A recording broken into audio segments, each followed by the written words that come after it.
আসসালামু আলাইকুম আমার সকল ভিউয়ারদের। আপনারা যে যেখান থেকে আমার ভিডিওটি দেখছেন, আপনাদের সকলের প্রতি রইল আমার পক্ষ থেকে দোয়া আর ভালোবাসা। এখানে আমি আজকে লাউ দিয়ে টাকি মাছ দিয়ে রান্না করেছি।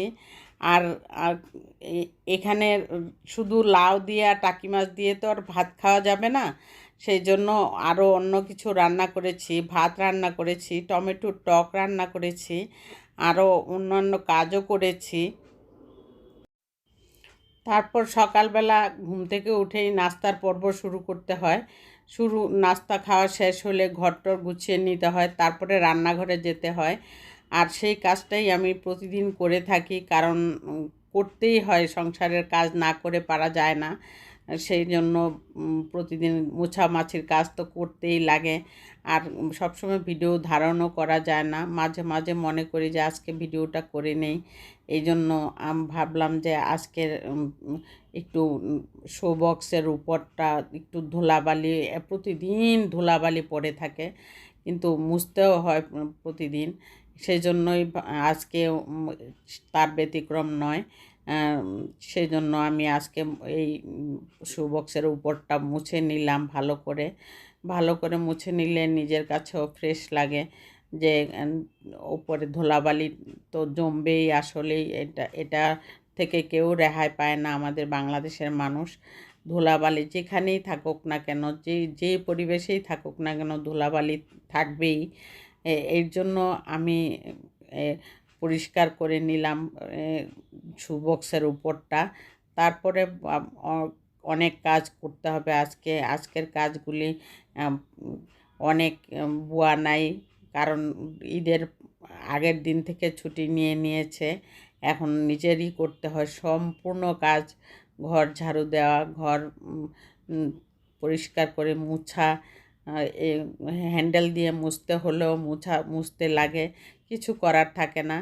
তারপরও ভাবলাম যে আগে একটু মুছামাছির কাজগুলি করে নিই, বিছানার চাদরগুলি ঝেড়ে টেরে নেই, তারপরে আমি হয়তো রান্নাঘরে যাব।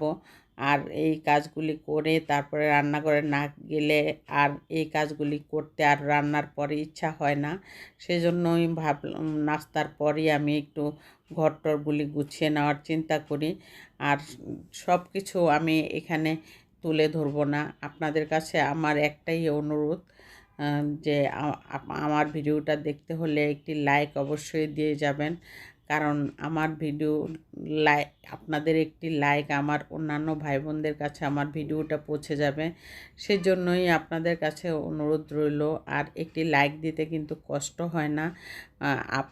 আপু এবং ভাইয়াদের কাছে আমার একটাই অনুরোধ, যে একটি লাইক দিয়ে সাবস্ক্রাইব করে অল বাটনে ক্লিক করে নোটিফিকেশান অন করে রাখবেন, যাতে আমার ভিডিওটা দেওয়ার সাথে সাথে অন্যান্য ভাই বোনরা আপনারা সবাই পেয়ে থাকেন এবং একটু দেখে থাকবেন। তারপর আমি যখন বুয়া যখন নাই, তখন আমার তো নিজেরই করতে হবে এইগুলি। আর আমি ভিডিওটা ফাস্ট করে দিয়েছি, কিন্তু অনেক সময় লেগেছে এই বাসন পেলাগুলি ধুইতে। আর এই বাসন পেলাগুলি ধোয়ার পর আমি এখানে রান্নাও করতে হবে। এই টেনশন তো মাথায় থাকেই যে রান্নার কাজ শেষ করতে হবে। আর এখন কী অবস্থা, আর পরিষ্কার না করে কিন্তু এই জায়গাটায় আমি কাটাকুটি করতে পারবো না। সেই জন্যই আমি এখানে ভাবলাম যে পরিষ্কারটা করে নেই, তারপরে আমি রান্নার কাজ শুরু করে দিব। আর এই কাজগুলি কিন্তু সকাল রাতের কয়েকটা ছিল, এবং সকালেরও ভাবলাম যে কিছু বাকি আছে নাস্তার পর্ব। প্লেট বাটি এগুলি জমে গেল, অনেকই জমে গিয়েছে। সেই জন্যই ভাবলাম যে এগুলি আগে পরিষ্কার করে নেই, তারপর রান্নার কাজ শুরু করব। আর এই ভিডিওটা আমার ভালো লাগলে আপনারা কমেন্টে জানাবেন আমাকে। এখন একদম সব মুছে টুছে একদম পরিষ্কার করে ক্লিন করে নিলাম জায়গাটা। আর এখন শুরু করব রান্নার কাজ। ভাবলাম যে আপনাদেরকে দেখিয়ে দেই তখন কেমন ছিল আর এখন কেমন, হাত লাগলে কেমন পরিষ্কার হয়ে যায়। আর সেটাই করতে হয় একটা সংসারের গৃহিণীকে। তারপর থেকে শুরু করলাম রান্না করা। ভাত আর ডালটা রান্না করে নিলাম।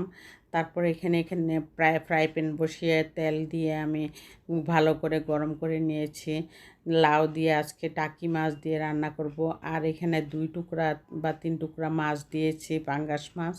আমার ছোটো মেয়ে এটা টাকি মাছ খাবে না, সেজন্য ওর জন্য পাঙ্গাস মাছও দিয়ে দিতে হয়। যে কোনো তরকারিতে আমি অন্য মাছ দিয়ে রান্না করলে ওর জন্য এই পাঙ্গাস মাছটা, ও পাঙ্গাস মাছ, ইলিশ মাছ আর চিংড়ি মাছ, এই 3টা মাছ ছাড়া আর কোনো মাছ অন্য কোনো মাছ খেতেও চায় না। সেজন্যই আমি এই পাঙ্গাস মাছটা লাউয়ের মধ্যে দিলে ভালো লাগবে, সেজন্য দিয়েছি। আর এখানে একটি সসপ্যান বসিয়ে দিয়েছি, দিয়ে আমি পেঁয়াজটা আর তেলটা দিয়ে ভাজা ভাজা হয়ে আসলে হলুদের গুঁড়া দিয়ে আমি একটু কষিয়ে নিয়েছি। তারপর একটু পানি দিয়ে দিয়েছি। দেওয়ার পর আমি মরিচের গুঁড়া, ধনিয়ার গুঁড়া আর এখানে আটটা লবণ আর ভাজা জিরার গুঁড়া দিব না, ধনিয়া পাতা দিয়ে নামিয়ে নিব, কাঁচামরিচ আর ধনিয়া পাতা। সেই জন্য আমি এই লাউয়ের মধ্যে আজকে আর ভাজা জিরার গুঁড়া ব্যবহার করলাম না। লাউটা দেওয়ার পর আমি ভাবলাম যে লাউয়ের মধ্যে থেকে তো অনেক পানি ওঠে, কিন্তু লাউটা কষিয়ে আসার পর আমি অল্প একটু পানি দিয়ে দিয়েছি, কারণ মাছটা আমি পরে দিব, না হয় প্রথমেই যদি মাছটা দিয়ে দিই মাছটা ভেঙে যাবে, সেজন্য পানি দিয়ে বসিয়ে দিয়েছি। তারপর এখানে টাকি মাছগুলি কিছুক্ষণ সিদ্ধ হওয়ার পর টাকি মাছ আর পাঙ্গাস মাছ এই সবগুলি মাছ আর টমেটো দিয়ে এখানে অনেকক্ষণ জাল করে নিলাম। এখন লাউটা প্রায় সিদ্ধ হয়ে গেছে। সিদ্ধ হওয়ার পরেই কিন্তু টমেটোটা দিতে হয়। টমেটোটা দেওয়ার পর আমি এখানে 1 চা চামচ চিনিও দিয়ে দিলাম। লাউর মধ্যে কিন্তু আপনারা একটু ঝাল দেওয়ার পর কিন্তু একটু চিনি দিলে অনেক টেস্ট লাগে। এটা আপনারা নিজেরা করে দেখবেন। আর মিষ্টি কুমড়াতে তো আমরা একটু চিনি ব্যবহার করেই থাকি, লাউয়েও কিন্তু করলে আপনারা টেস্ট পাবেন। আপনারা খেয়ে দেখবেন একদিন রান্না করে এভাবে। লাউটা এখন একদম সম্পূর্ণ কমপ্লিট হয়ে গেল। আমি চুলাটা অফ করে দিলাম। ভাবলাম যে আপনাদেরকে লুকটা দেখিয়ে দিই কেমন হয়েছে। যেমন দেখতে লাগতেছে, খেতেও কিন্তু এরকম টেস্টি লেগেছে। আর আজকের মতো আমি এখানেই বিদায় নিচ্ছি। আপনারা ভালো থাকবেন। আল্লাহ হাফেজ।